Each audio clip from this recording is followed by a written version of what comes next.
셀트리온 유플라이마 치열한 경쟁 미국 시장에서의 돌파 전략은 유럽 미국 목표 매출 달성은 셀트리온 목요일 마이너스 0.2% 하락, 제약은 마이너스 2.26% 하락세를 보입니다. 셀트리온은 연 3일째 하락세를 보입니다만 그나마 위안이 되는 것은 오늘 양봉의 모습을 보였다는 측면입니다.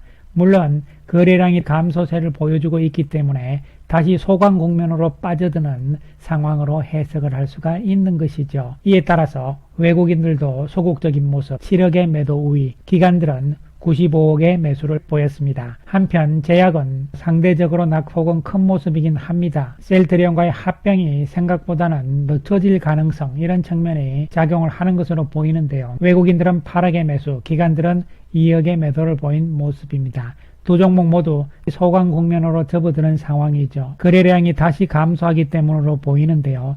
어쨌든 거래량 증가를 우리는 기다릴 수밖에 없는 상황이라고 말씀을 드리겠습니다. 오늘 이 시간에는 회사 측에서 유플라이마에 대한 보도자료가 있었습니다. 이에 대해서 살펴보고요. 그리고 작년의 기대와는 달리 상당히 부진을 면치 못했던 미국에서의 유플라이마가 올해는 미국에서의 가능성이 있는 것인가, 셀트리온은 작년의 실패를 거울 삼아서 올해는 어떠한 전략으로 미국 시장의 경쟁을 돌파를 할 수 있을 것인지에 대해서 이야기를 해보기로 하겠습니다. 먼저 오늘 발표된 보도자료 내용을 살펴보면요. 셀트리온 소아 환자 대상 유플라이마 20mg 미국 출시 이렇게 되어 있는데요. 유플라이마는요. 3가지 용량의 라인업을 모두 구축을 한 것이죠. 그래서 용량만을 줄이고요. 기존의 제품과는 다른 것은 없는 것이죠. 따라서 동일하게 고농도 제품이고요. 가격 역시 기존 제품들하고 같은 가격을 책정을 했습니다. 용량을 줄였다 해가지고 가격이 줄어드는 것은 아니고요. 그래서 가격은 오리지널인 휴미라에 비해서 5% 정도 인하된 가격이라고 보시면 되는 것이죠. 좀 더 살펴보게 되면요.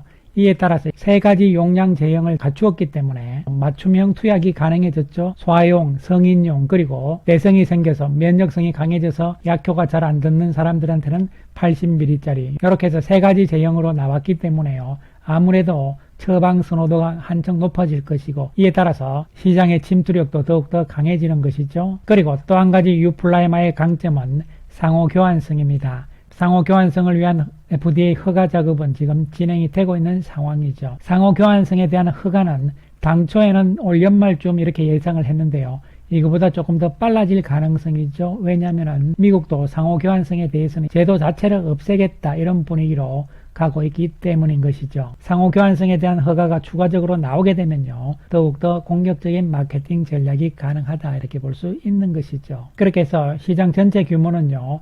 휴미라가 22년까지만 해도 1등이었죠. 22년에 우리나라 돈으로 약 27조 6천억 이상이었는데요. 미국 시장만 보시면은 24조가 넘는 시장이죠. 어쨌든 작년에 미국 시장에서 유플라이마 뿐만이 아니고 다른 바이오 시밀러들도 거의 힘을 못 썼잖아요. 그 근본적인 이유는 사실은 PBM에 있다 이렇게 볼 수가 있는데요.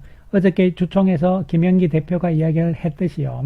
상반기 중에는 현재까지 PBM 목록에 휴미라 즉 오리지널이 계속 등재가 되어 있습니다. 그래서 오리지널을 등재시켜 놓고 다른 바이오시밀러 한두 개 넣어봐야 의사들의 처방전은 그냥 유플라이마로 가는 것이죠. 그렇기 때문에 바이오시밀러들은 힘을 쓸 수가 없었던 것이죠. 그런데 이번에 CVS 즉 PBM 쪽의 1등 업체에서부터 휴미라를 등재 목록에서 제외시키겠다고 발표를 했습니다. 그렇게 되면은 이야기는 달라질 수 있다는 것이고요. 그 다음에 김영기 대표 이야기는 유플라이마 역시 저가 버전을 출시를 하겠다. 그래서 3대 PBM과 협상을 현재 진행을 하고 있다고 이야기를 했습니다. 따라서 하반기부터는 본격적인 미국 매출이 나올 것이다 이렇게 이야기를 한 것인데요. 이 부분에 대해서 우리가 조금 살펴보게 되면요. 미국의 PBM은 공보험 쪽하고 사보험 쪽인데 이쪽은 이제 사보험 쪽이고요. 이쪽이 공보험 쪽이다 이렇게 볼 수가 있는데 메디케어 파트 CD는요. 파트 C는 2번 외래 전문의약품 일부를 포함하는 공보험이고요. 파트 D는 전문의약품을 지급하는 공보험이라고 보시면 됩니다. 공보험이긴 하지만 사보험 회사에다가 위탁을 하는 것이죠. 셀트리온의 유플라이마는 공보험 쪽에서 1등과 2등, 특히 2등 업체인 휴메나 쪽에서는요, 이번 24년 자료에서 확인이 됐죠. 리스트 오브 카버리지 드럭스 해서 메디케어 이렇게 나와 있잖아요. 이 유플라이마도 진펜트라와 더불어서 등재가 돼 있는 상태죠. 메디케어니까 공보험 쪽이 되는 것이죠. 이에 따라서 공보험 쪽에 2위 업체인 휴메나 쪽에도 유플라이마는 등재가 돼 있는 것이죠. 공보험 시장 쪽에서는 고가 전략으로 가면서 수익성을 확보를 하는 것이고요. 그 다음에 이제 중요한 것은 미국의 사보험 시장이죠. 사보험 시장이 미국 전체 시장에서 55%를 차지를 하고 있습니다. 이 사보험 시장 쪽에 PBM들을 이제 공략을 해야 되는데요. 작년까지는 셀트리온이 고가 정책으로 갔기 때문에 사보험 쪽에는 아직 등재가 되지 않은 상황이죠. 또한 PBM 입장에서도 오리지널을 그대로 두고 있는 상태에서는요, 바이오시밀러 쪽이 못 들어오는 것이죠. 그러다 보니까 리베이트 측면에서도 별로였기 때문에 1위 업체인 CVS에서 올 4월부터는요, 휴메라를 제외하겠다 이렇게 이야기를 이미 해놓은 것이죠. 1위 업체인 CVS에서 휴메라를 제외시키면요, 2위, 3위 다른 쪽도 제외시킬 가능성이 높다고 봐야 되는 것이죠. 그 대신에 바이오시밀러 쪽을 추가적으로 등재를 시키겠죠. 그래서 셀트리온의 유플라이마는 저가 버전을 통해서 사보험 쪽에 PBM의 등재가 될 가능성이 있는 것이죠. 현재 3대 PBM 업체들하고 협상을 하고 있는 상황이죠. 저가 버전으로요.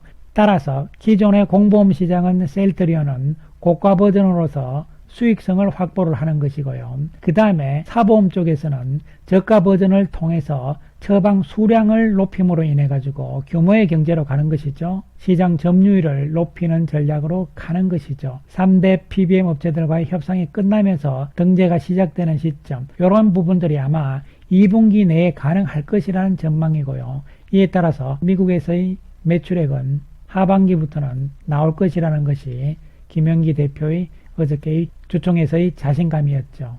그래서 셀트리온의 유플라이마는 미국 시장에서의 사보험과 공보험 두 가지 전략이죠. 투트랙 전략으로 가는 것이죠. 사보험 쪽에서는 저가 버전, 공보험 쪽에서는 고가 버전으로 전략으로 미국 시장을 뚫겠다 이런 이야기가 되는 것이죠. 그렇게 해서 경쟁 상황들을 보시게 되면요, 제품 측면에서는 고농도 제품이 유리하다. 셀트리온의 유플라이마, 삼성 쪽의 하드리마, 그리고 산도스 쪽에 이 세 가지가 고농도가 되는 것이고요. 상호 교환성은 저농도들은 있긴 합니다만 고농도 쪽에서는 삼성과 셀트리온이 현재 승인 신청을 해놓은 상태고요. 셀트리온은 사보험 시장 공략을 위해서 저가 버전을 출시를 지금 할 예정이다 이렇게 보시면 되는 것이죠. 그래서 유플라이마는 현재 세 가지 측면이죠. 고농도이면서 상호 교환성을 확보를 하고 또한 세 가지 용량을 모두 갖춘 상태, 또한 가격적인 측면에서도 고가와 저가의 두 가지 버전을 통해서 공보험과 사보험 시장을 공략을 하겠다 이렇게 보시면 되는 것이죠. 그리고 유플라이마가 유럽에서의 시장 점유율도 5% 달성을 눈앞에 두고 있는 상황이다 이렇게 보시면 되는 것이죠. 이에 따라서 셀트리온은 하반기부터 진펜트라와 더불어서 유플라이마 역시 미국에서 본격적인 처방이 시작이 될 것으로 예상이 되기 때문에요. 3분기와 4분기 실적이 기대가 되는 상황으로 볼 수가 있는 것이죠. 따라서 하반기까지 기다려야 되고요. 또 한 가지는 그러한 하반기 실적이 나오기 위해서는 4월, 5월, 6월 2분기 중에 PBM과의 등재 소식 이런 것 또한 나와야지 되는 것이죠.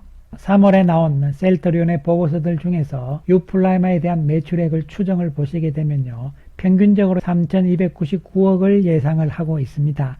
회사 측에서는 5천억을 목표로 하고 있는 것이고요. 5천억 달성 여부는 결국 하반기에 미국에서 얼만큼 유플라이마의 실적이 나올 것이냐가 당연히 중요한 부분이 될 수밖에 없는데, 이 부분에 대해서 주총에서 역시 김영기 대표가 한마디 이야기를 한 것이 있죠. 현재 유럽에서 1분기에 유플라이마의 매출액이 작년 1분기에 비해서 430% 증가가 예상이 된다는 이야기죠. 따라서 유럽에서의 1분기 유플라이마의 매출액은 1,000억이 넘는 것이죠. 그렇게 된다면 유럽만 따졌을 때는 4분기니까 곱하기 4를 하게 되면요, 4,000억이 되는 것이고, 나머지 1,000억 정도는 하반기인 3분기와 4분기에 미국에서 1,000억만 돼도 5천억은 가능하다 이런 이야기가 되는 것이죠. 그렇게 본다면은 계산상으로는 가능한 숫자가 되는 것이죠. 어쨌든 그러한 관점에서 시장은 유플라이마도 미국에서 이제 PBM 쪽에 저가 버전으로서 등재 여부 이런 것을 기다리고 있는 상황이라고 보시면 되는 것이죠. 한편 수급 상황을 살펴보게 되면요.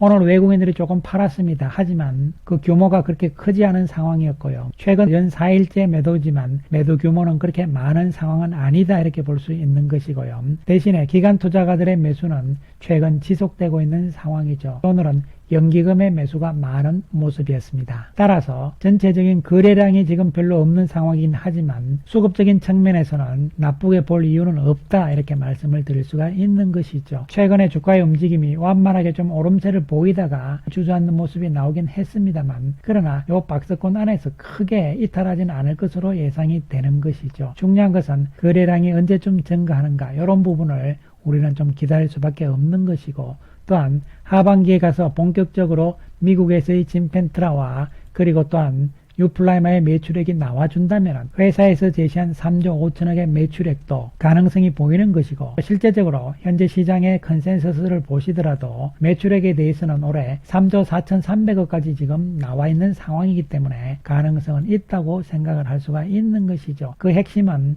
미국에서의 진펜트라와 또한 유플라이마, 유럽과 미국, 특히 미국에서 얼만큼 성장이 나올 것이냐가 중요한 부분이 될 수가 있는 것이죠. 그리고 월봉상으로 우리가 볼 때는 거래량 측면에서 1월 달의 거래량을 돌파하는 시점, 이러한 시점이 본격적인 주가의 상승 시점이라고 보시면 되는데 2월, 3월은 거래량 측면에서는 소강 상태이긴 하지만 그러나 3월의 거래량이 어쨌든 2월 거래량보다는 증가하는 모습이 나온 것이죠. 따라서 거래량의 증가 추세는 좋은 모습으로 볼 수 있는 것이고 주가는 미리 선행하는 경향이 있기 때문에요. 하반기에 매출액이 본격 나온다. 그러면 주가는 그 이전에 미리 움직이는 성격이 있는 것이죠. 따라서 4월, 5월 중에 PBM에 대한 이야기들이 나오면은 진펜트라든 유플라이마든 이 부분이 중요한 모멘텀이 될 것으로 보입니다.